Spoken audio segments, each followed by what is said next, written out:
Hey crew, welcome to the inaugural NAOBC Live BFG lesson. We will get to the BFG lesson. Before we do, there were just two things I wanted to say to you all. The first is, for however long we are unable to meet physically on campus, I am committed and the adult leaders are committed to doing everything we can to keep the youth ministry going, to provide opportunities like this for biblical discipleship, to provide opportunities for community, and just do whatever we can to minister to you guys during this time. And just to be honest with you all, I would ask for your patience with us. This is kind of new territory for us all.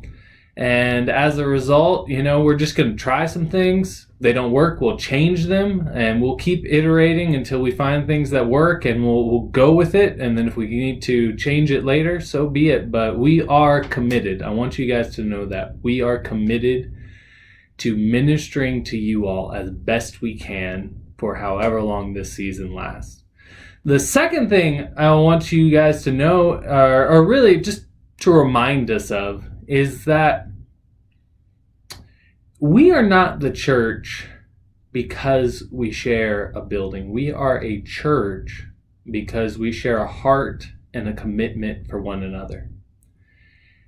And we don't have to be together physically in order to keep that heart alive. I think it's important now, maybe more than ever, to bear that in mind. What makes us a unit, what makes us a church, is not sharing a building. What makes us a church is that we share a love and a commitment and a heart for one another.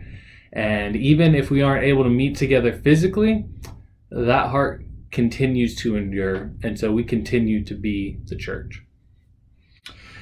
So with that said, I'd like to get us going on the BFG lesson for today.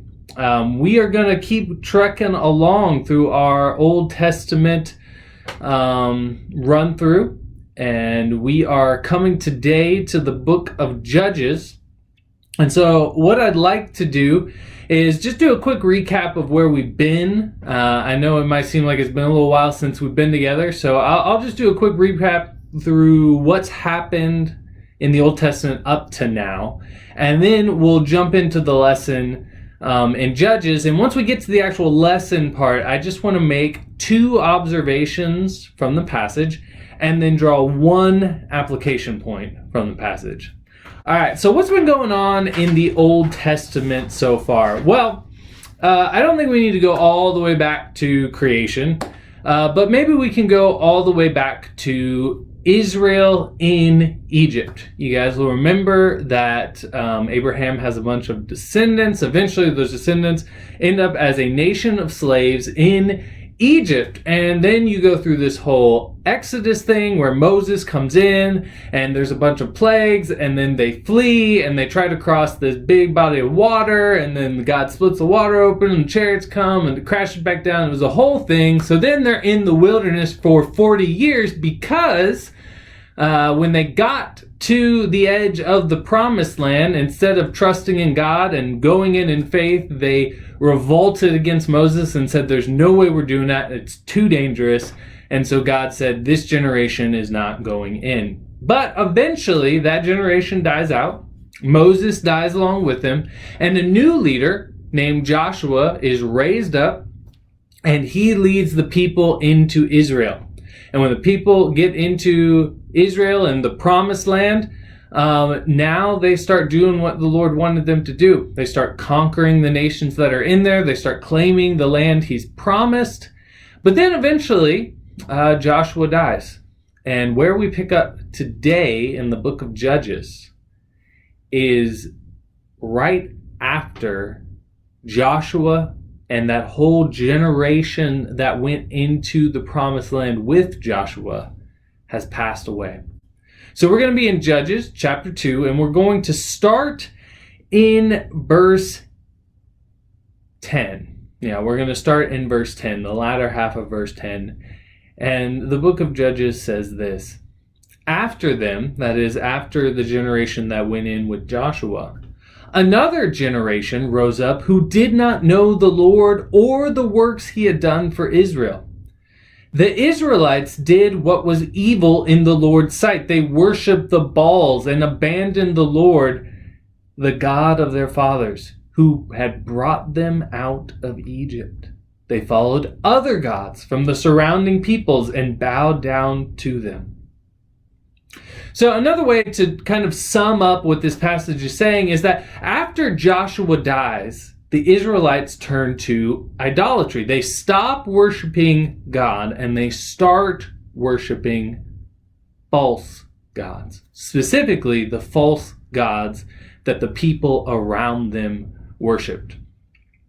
So to really get what's going on here, I think we need to take a step back and ask the question, well, what does it mean to worship something?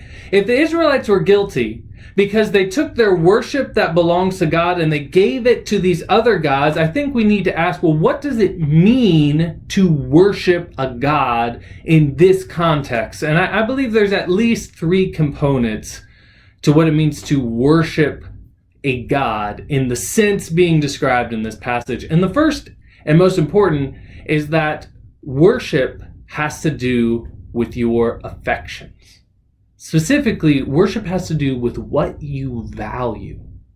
What you worship is the thing in the world that you value the most. The thing you look at and you say, more than any other object, any other person, any other thing, that is the most important. That is the most valuable. The second component is obedience. What you worship is what you obey. And maybe even more than that, what you worship dictates the kind of game plan for life you're willing to follow. That is, every idol, everything we worship kind of has a game plan, a lifestyle that goes along with it. And what we choose to worship, what we choose to say, this is the highest value, that's what's going to determine the game plan that we follow for our lives. And the third thing is our beliefs. What we worship has a big role in determining what we believe is true. So those are three components of worship. When you are worshiping something, you say, that is the thing that matters the most to me in this world. You say, that is the thing I am going to obey, the thing I'm going to follow. I'm going to take its game plan for life and live it out. And that is the thing that is going to teach me what's true and what's false.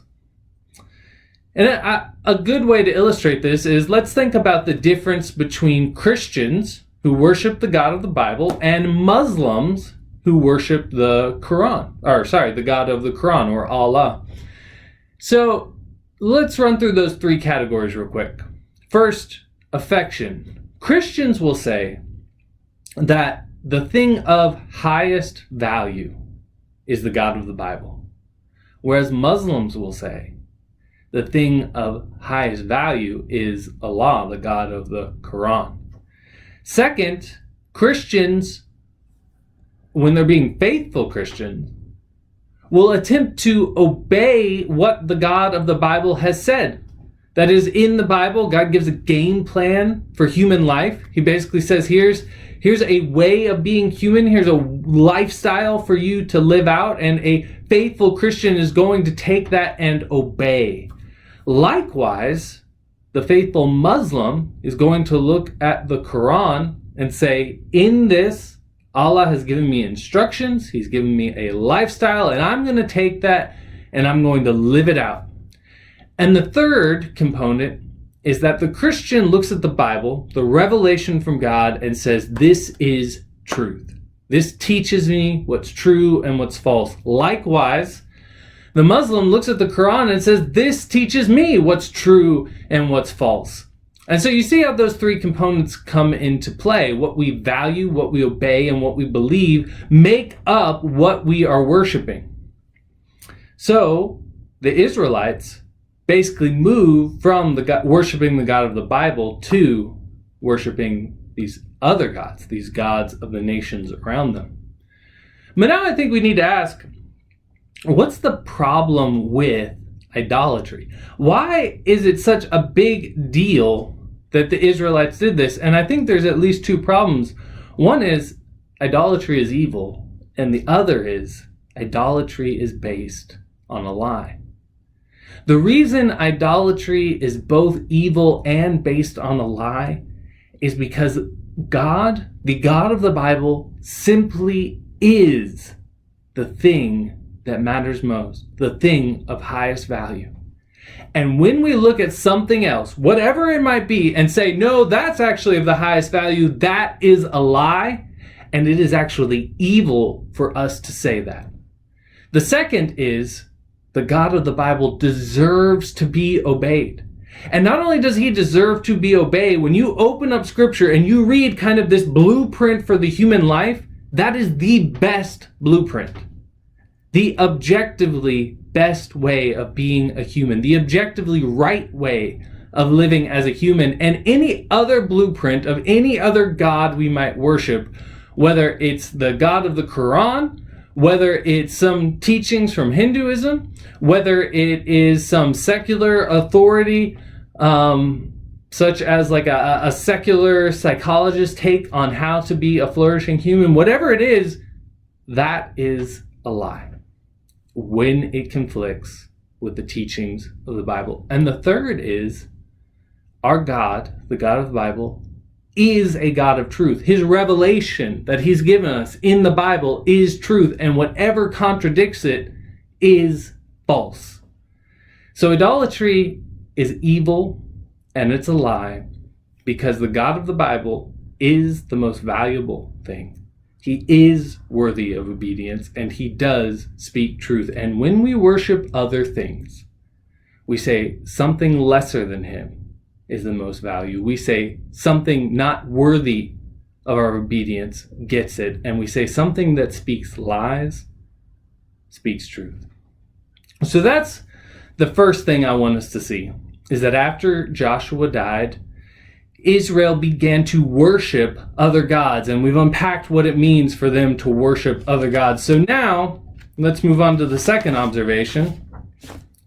God used painful consequences to draw Israel away from idolatry and back to him.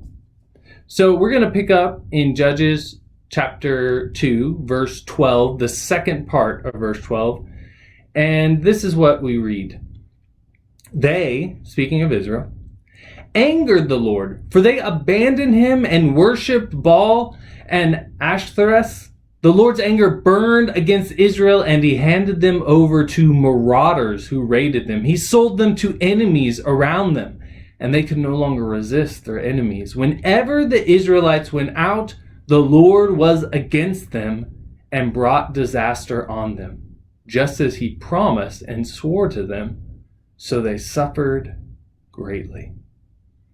So in response to Israel's idolatry, God both causes disaster to come upon them, and he lifts his hand of protection and allows other people to come in and bring disaster and pain to the Israelites.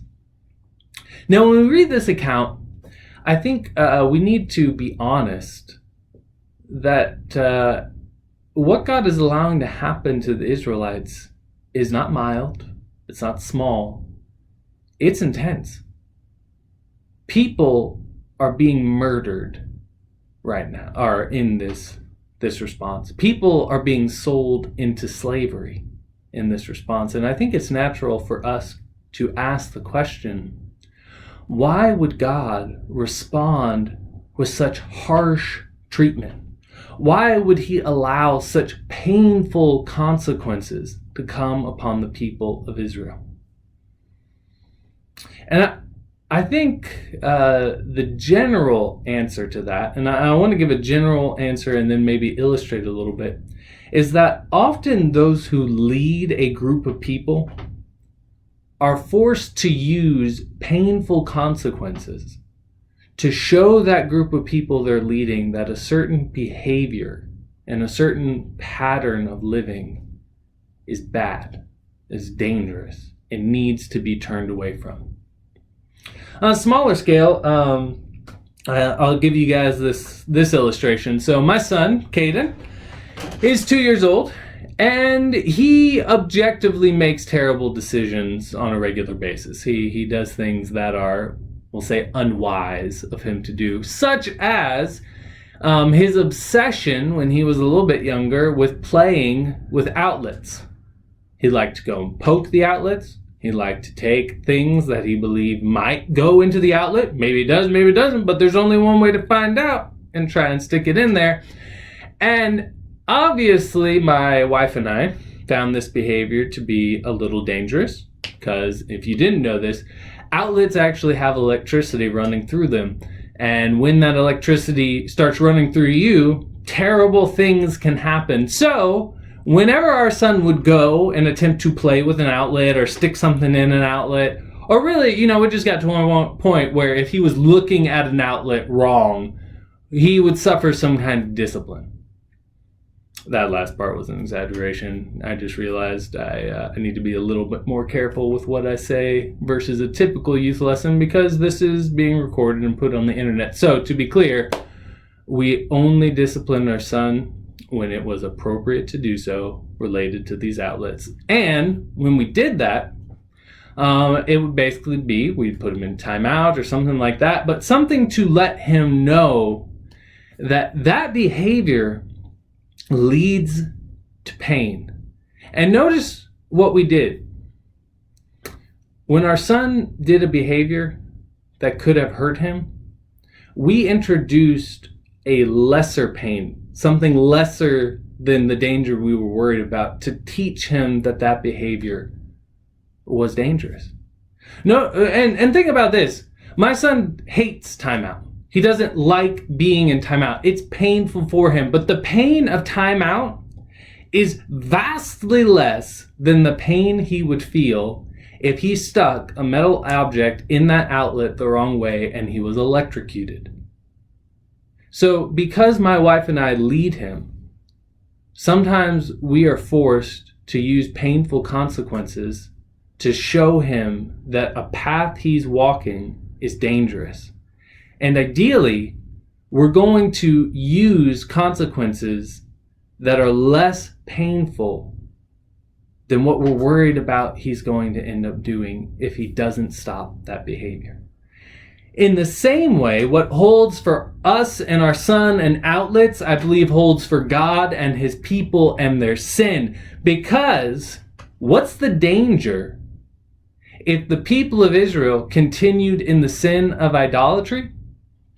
The danger is they risk a eternity of God's wrath in hell, and they risked wasting the entirety of their lives on a lie.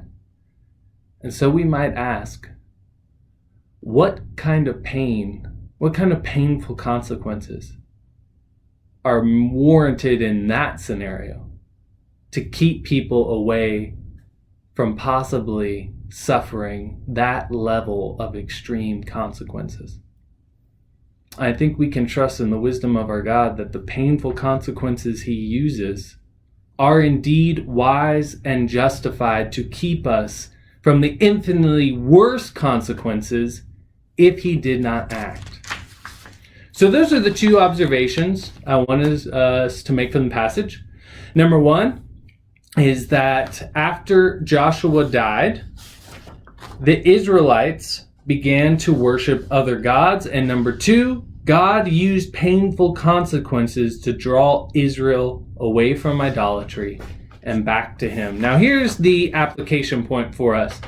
When God's people wander into idolatry, God often uses painful consequences to draw them back. What God did for the Israelites is something he does for his people regularly. We see this in Hebrews chapter 12, verses 5 through 7. The author of Hebrews writes this: "And you have forgotten the exhortation that addresses you as sons. My son, do not take the Lord's discipline lightly or lose heart when you are reproved by him, for the Lord disciplines the one he loves and punishes every son he receives. Endure suffering as discipline. God is dealing with you as sons. For what son is there that a father does not discipline?" In other words, think about this.